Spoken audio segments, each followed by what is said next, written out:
وقت تو وقت پر بدلتا ہے، لیکن انسان کسی بھی وقت میں بدل سکتا ہے۔ حضرت علی نے فرمایا، لوگوں سے ڈرنا چھوڑ دو، کیونکہ رزق اور عزت کسی کے ہاتھ میں نہیں، اللہ جسے چاہے بے حساب دیتا ہے۔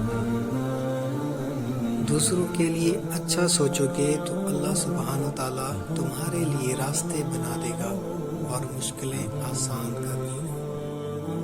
کبھی کبھی چپ رہنا شکایت کرنے سے زیادہ بہتر ہوتا ہے۔ حضرت علی فرماتے ہیں، ہزاروں لوگوں میں اس ایک کو عزیز رکھو جو تمہاری غیر موجودگی میں بھی تمہاری عزت پہ کوئی داغ برداشت نہ کرے۔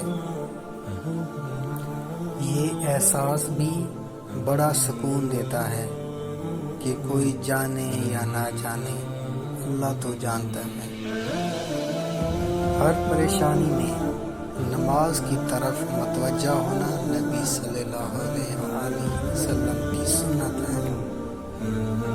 جب بیٹی ہو جائے تو مرد کو اپنی زندگی میں یہ دیکھنے کی اشد ضرورت ہے کہ کیا اس نے اپنی بیوی کو خوش رکھا ہے۔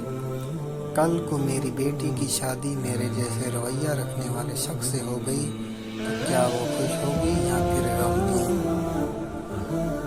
جنت کی دو بڑی نعمتیں، ایک اللہ کا دیدار، دوسرا حضرت محمد سے ملاقات۔ یا اللہ ہمیں دونوں نعمتیں نصیب فرمانا، آمین ثم آمین۔ نام خدا ہے ہر جگہ، ذکر خدا ہے کہیں کہیں، ذکر خدا ہو بھی اگر تو خوف خدا کہیں کہیں۔ حال دل آج بھی مہکتے ہیں راستے مدینے کے، ایسی اعلیٰ خوشبو تھی آپ صلی اللہ